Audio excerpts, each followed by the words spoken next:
On today's show, we talk about what it's like when your biggest dream turns into your biggest nightmare.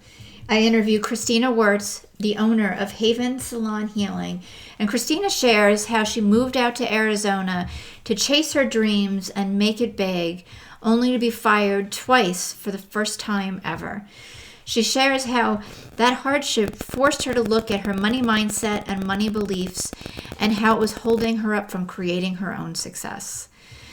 What led her to start her own business and the beliefs that she had with that is what allowed her to create almost instantaneous overnight success.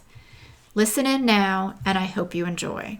And if you are enjoying, I would be honored if you would share this podcast with your friends and family and continue to subscribe. Every week, we're going to be bringing amazing leaders who have great stories to tell. My name is Emmy Kirshner. I'm a serial entrepreneur and investor. The one thing that I get asked all the time is, how do you achieve success in business and make an impact? In each episode of the Tribe of Leaders podcast, you'll hear from entrepreneurs and visionaries who share how their leadership has changed not only their lives, but the lives of everybody around them. Hey everybody, it's Emmy Kirshner, and it is the Tribe of Leaders podcast. Today, I'm super excited because I get to hang out with my good friend and always an inspiration, Christina Wirtz. Christina owns the Haven Salon and Healing Spa, and you are out in Arizona, so it's nice and warm there, right? As we're recording almost into February, and it's like freezing the last several days here in PA. So that's right. Yeah, unfortunately, it's only like 65, but it's warm comparative. Well, I'm grateful. I mean, I'm like speechless because I'm really excited that you're here. So share with everybody a little bit about your salon, what you do, and your journey, because you have a really cool story to share. Thank you. It's interesting because I worked at a salon back home in Pennsylvania for 10 years and then finally followed my dream of 10 years to move west. And from there, I had no plans of opening a salon. I didn't have a job lined up. I had nothing. So I ended up getting my first job at this catering company and worked 8 days, got fired. Got another job at a salon, worked there at the front desk for 2 months, got fired again. So I'm like 3-4 months into being in Arizona and so distraught. Like, what am I going to do? Why can't I hold a job? And then somehow, what? I was gonna say, let's share too, like, you had worked at this one salon and spa here for 10 years, and I mean, you were like practically running it.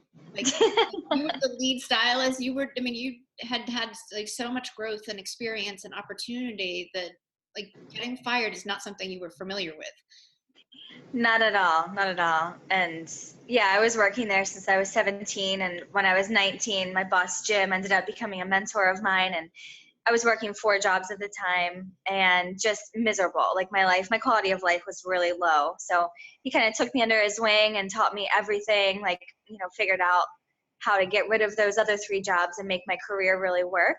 So within the first year, I think, of being full-time stylist, I ended up having a $2,000 service total week, which is like what the gals of 20 years have been doing. So I just grew exponentially, and then we had 7 different levels in the salon, and I ended up being level 7 within, I think, like 6 years. So just promotion after promotion, and just got to the top. Right. And that's like, I mean, that's fast moving too. Like, most people don't achieve that level, that 7th level, that quickly. No, if ever. Yeah. So share with everybody, like, here you are, you're really on top of the world, and you make this huge change, and then you get fired. What's going through your head? What was going through my head? Well, just like, life is unfair, and like, did I make the wrong decision? Like, I had a lot of like grief around leaving my career back home, because I had like 150 clients that I left, and I had a really nice, successful career and all these people who loved me. And then I come here and I can't even hold a job down for 8 days. And I just remember, like, I was with my boyfriend at the time, and I was just like sobbing when I got fired. And their reason, they left me a voicemail, and they were like, "You're just not a good fit for our company." But then I never got a further explanation. Right. And So you then, couldn't even have a takeaway of like, oh, I need to work on some piece too. It was just kind of left open. yes. And then the second time I got fired, I was told that I'm very much a go-getter and really driven, and they don't think I'm going to be happy there. Okay. So I got fired for the exact thing that I was an asset for at my last place. I got fired for here. Yeah. So it's confusing. And still, you stayed in Arizona. Like, you didn't pack your bags and come home, right? No. Here you Yeah. are, dream crushed, and you keep moving forward. So share Yeah. with everybody like what looked like and what kept you going. Like, why didn't you come back? Let's see. Why didn't I come back? I think because I just wanted it for so long. Yeah. Like, the sunshine just does wonders for me. It sounds really weird, but like, my best friend pointed out to me, I think last winter, she's like, do you know that you have seasonal depression? And I'm like, what? I'm like, how do you know that? She's like, because every single winter I see you be miserable and depressed. And I'm like, really? She saw the pattern. I never saw the pattern. But anyways, Mhm. so just the ongoing sunshine. It's sunny every single day. It's warm every day. And I'm like, I'm going to make this work, you know? Awesome. And luckily, I mean, the only thing that made it possible was that my boyfriend, even though we had broken up in May, he was my constant supply of like support and reinforcement, and like financially, he was just always there for me. So he never let me fall. If I hadn't had that, it might have been like a different story, you know? So really having that support allowed you to really move into and keep the dream alive. Yeah. Yeah. So what happened next? Like after you'd been fired twice and you you didn't just decide to open a salon the next day. No, it was 5 days later, actually. Not one, but five. You know, I don't even know how it happened. Like, I was driving Uber and Lyft that whole time too, so I had a little bit of income coming in, but I was on Instagram and I just randomly saw this ad, I guess, for this place that was renting out suites for salons. And I'm like, well, let me go check it out. And I toured the facility. It was in an amazing location and the price was right. And I'm just like, then I asked him a final question. I'm like, well, what happens if I can't make this work? Like, how do I get out of this 2-year lease? And he's like, oh, you just pay one additional month's rent and then you're out. I'm like, okay, so worst comes to worst, I just pay $1,000 and I'm out. So then that was in, I think it was in June, and I signed that lease and went through the whole process of learning how to open up a salon, went through all of the licensing and all that stuff, got all my furniture, picked the paint, and just built it out and opened in September. Which is amazing. Amazing. What is like your biggest learning experience in this last year? My biggest learning experience. Probably just, it sounds like woo woo, but like letting things flow. Like, I've always been one to be super organized and goal oriented, and I couldn't take action until I figured out the how behind it. Mm-hmm. But this whole experience of living here, nothing has been planned. Nothing went the way I thought it would go. And just being completely unattached to the outcome and how it's going to look Mm-hmm. has awarded me a life that I didn't think would be possible. Like, so many things just popped up in my life that are just so rich and so fulfilling that had I gone my path that I thought I needed to go, it wouldn't have happened. Right, right. So you've really put it out there and manifested cool stuff, and it's all starting to show up because you're not attached to it looking a certain way. Yeah, totally. I mean, I think you might remember because you were my client for years. Like, I told my clients all the time, I'm like, I would never open my own salon. Yeah. I said that all the time, but I viewed it from the view of like managing other stylists. So my salon is just me. I'm in a 10 by 9.5 square foot room. Okay. So I just never thought that I could have a salon that was just me. Right. But this business model that this place has, there's like 29 different rooms and you can rent just the room, and the contractors are included, the laundry, the electric, Wi-Fi, everything. And it makes it really affordable to actually have your own business. Mm-hmm. And that doesn't even exist in PA. So Right. I didn't think it was a possibility. Right. So for you, it was really letting go of, what a salon had looked like in your experience and allowing this thing come to you that's totally different, but really gives you the possibility and the opportunity to grow. Yes. Yeah. So cool. So And what, it's okay. like the best decision I ever made. Well, and your business is thriving now. Like Yeah, you pretty much hung your shingle out and people started just showing up. they did. I just remember having questions and I would say out loud, like, how am I going to find someone to do this? And literally within a day or two, that person would show up. Like I remember I was driving on Uber. I couldn't figure out how to get on Google, right? Get my listing on Google. And the next day I was driving Uber. I have this dude sitting in the back and he starts talking to me, asking what he does. He works for Google. And he tells me how I have to apply to Google My Business and then wait a couple of days for them to accept it and I get paperwork and whatever. I didn't know that whole process. And somehow this dude just sits in my back seat and tells me everything I need to know. That's It's odd. amazing. Amazing. Yeah. So what did you have to like move out of your way or let go to be able to do that? Like were there certain steps or mindset or affirmations that you did? I had to move like my views on money aside. Okay. Like I've always been the person that's like diligent with money. If my credit card gets to like $300, I start freaking out, you know? So I had to remove my belief that like if I had credit card debt that I was moving backwards because in Arizona here, like I wasn't making barely any money driving Uber and the credit cards were just racking up. I maxed out one, I got another one, maxed out the next one. I owe my ex thousands of dollars. So I had to just completely give up that meant I was moving backwards because I shifted the context of like, no, like I just made a huge life change. And it's okay that I'm 9 grand in debt. It's fine because I'll chip away at it. Mm-hmm. And that was huge. Like I remember weekly when I first moved here, I was like panicking, like anxious, and I don't ever have those feelings. But once I gave them up, I'm just cool. I'm like, all right, just adding up the credit card. Well, and you started your business too, so there's startup costs with that, etc. So Exactly. yeah. So did you feel bad about yourself because you felt like you were moving backward, or what was kind of going through your head? And how did you release that? Was it just like a sit down with yourself or something else? I did feel bad. I think I had talked to a couple people. Like I talked to my ex, and he was always really supportive and in talking me through it. And like it's okay, it's normal. And my friend Dan, Dan was actually on our podcast, but he, I just called him and I was like, I just want to throw in the towel. Like I'm going so much in debt, and like I just don't know if I can do this. And I think he made some sort of saying like you can't make money without spending money or something. Like he pretty much made me view it that this is part of the process, like you're putting this money into it but the reward is going to be so much greater. Mm-hmm. And I think once he started having those conversations with me, I understood it better and I was able to release it. Awesome. So how do you view money now?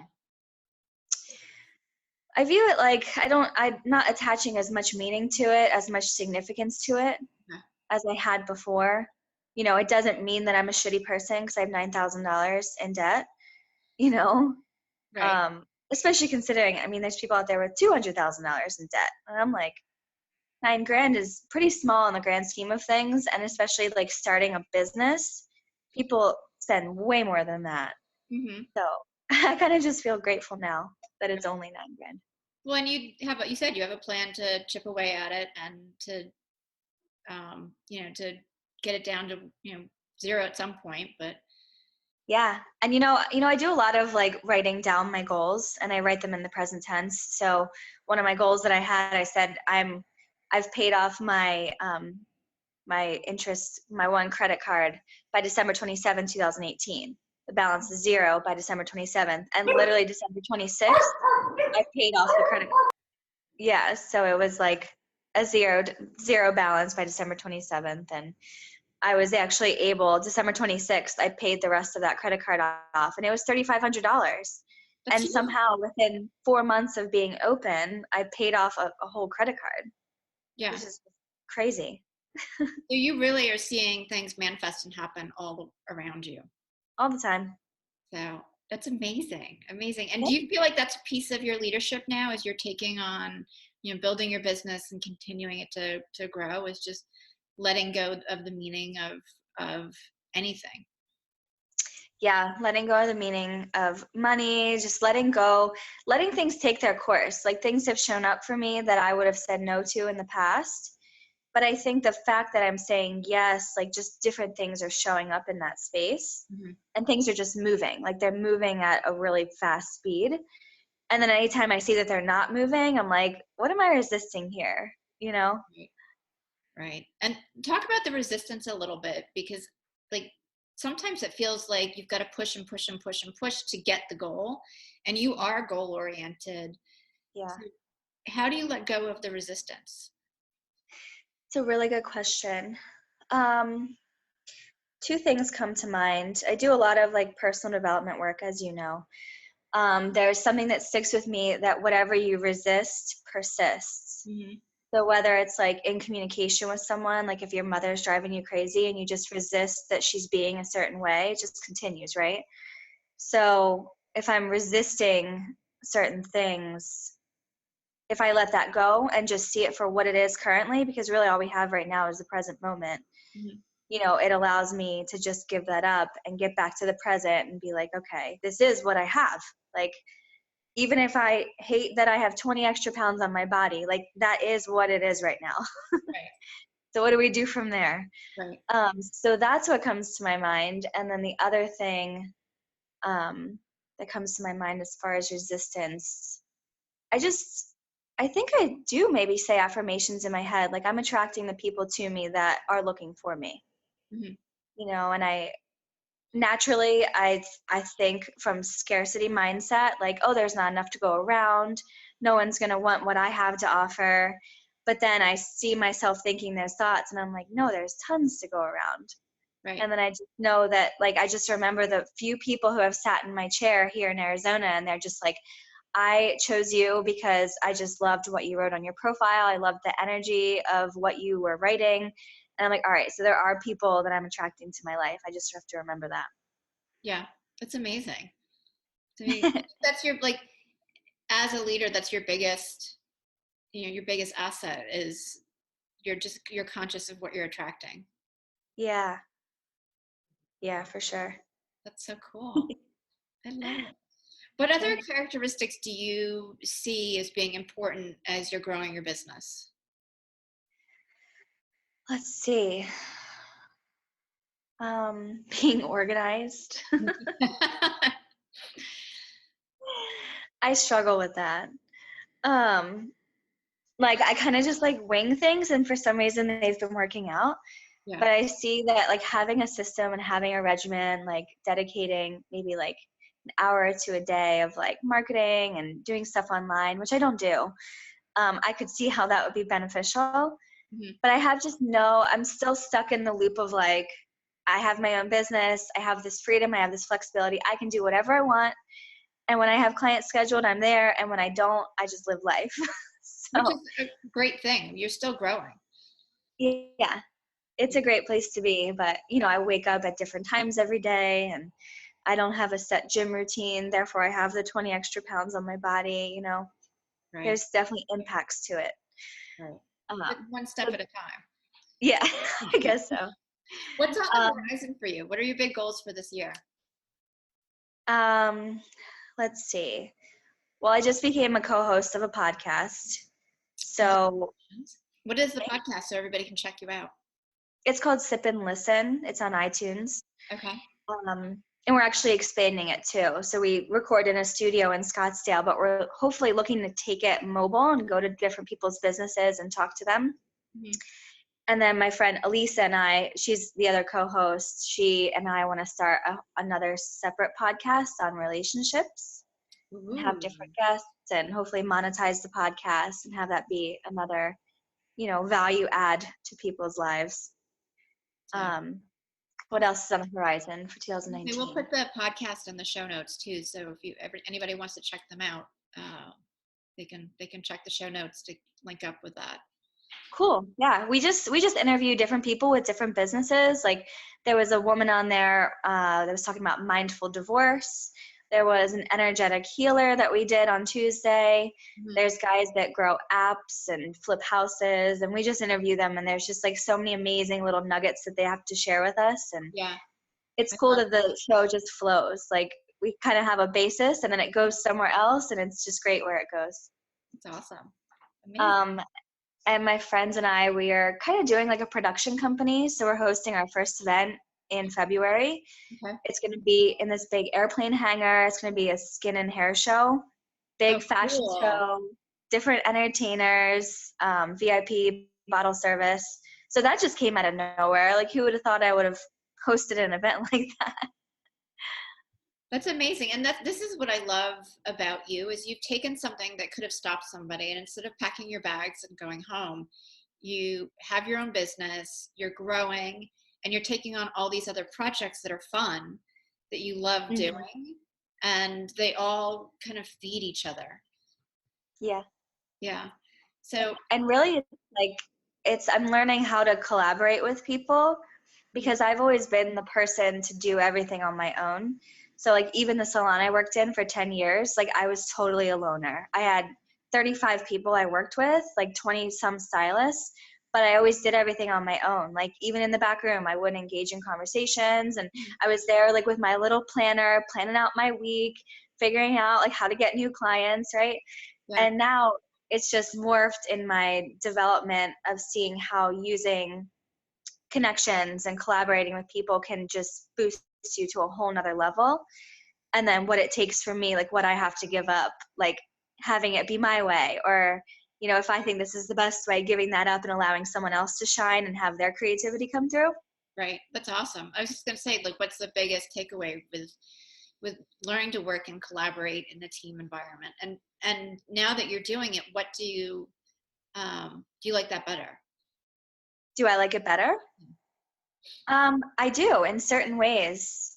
I don't know if I like it better for all aspects of my life, but Mm, I like it because there's just way more that opens up. Like you get to see new perspectives right, and you get to see things about yourself that you may not have seen otherwise. right, Like I noticed in some of my collaborations recently that I get like irritated with people easily. And I'm just like, what is up with me? right. And then just having the safe space to actually communicate those things and share them and work through them together, as opposed to having it be something that comes in between you guys and then blows everything up. Right. Which I think is so important, that communication piece, and you being able to like look at, oh, what, this is annoying me, or this isn't working, and then just share in a way that's positive and contributory.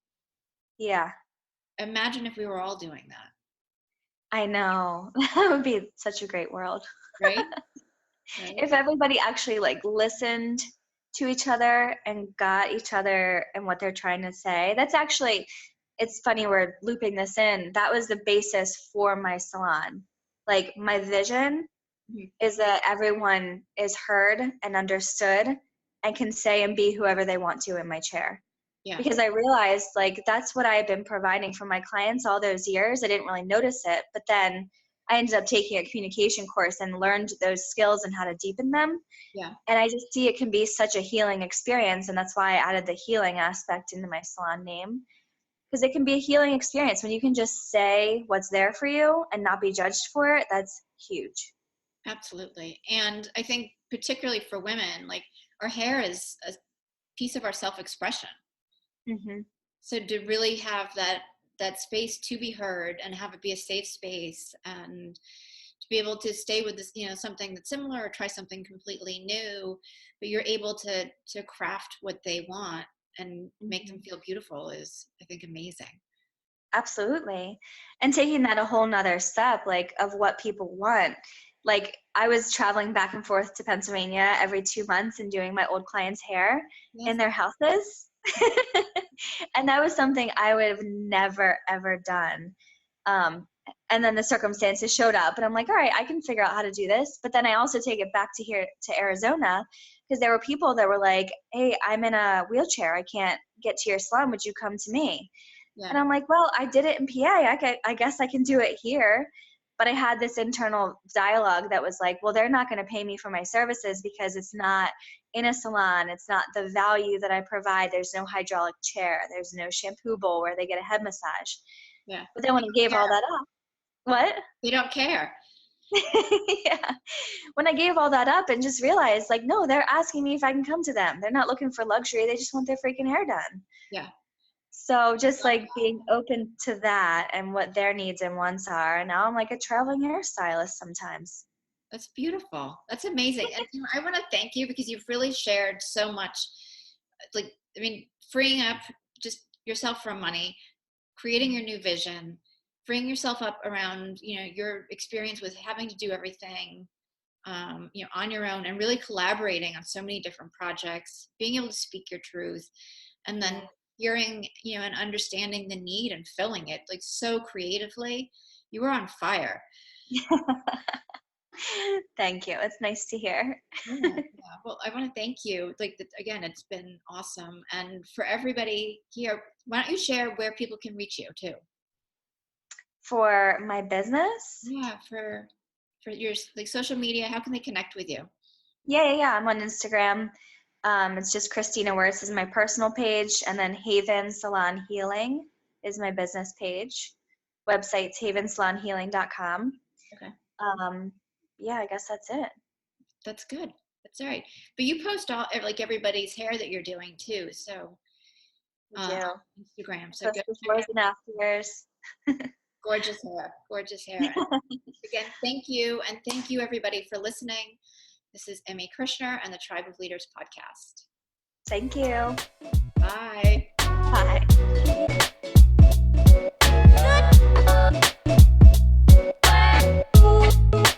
Have you ever thought about those times when if you had just known that one thing, it would have saved you hundreds, if not thousands of dollars, or maybe days, weeks, or even months of your time? I've created the Tribe of Leaders membership community for exactly that reason, to give you the tools, the resources, and the support to make growing your business a snap. As a member, you'll have access to video training, live monthly training and masterminds, and special co-working days that will help you run your business like the CEO that you are. You can get all the details at thetribeofleaders.com. See you there.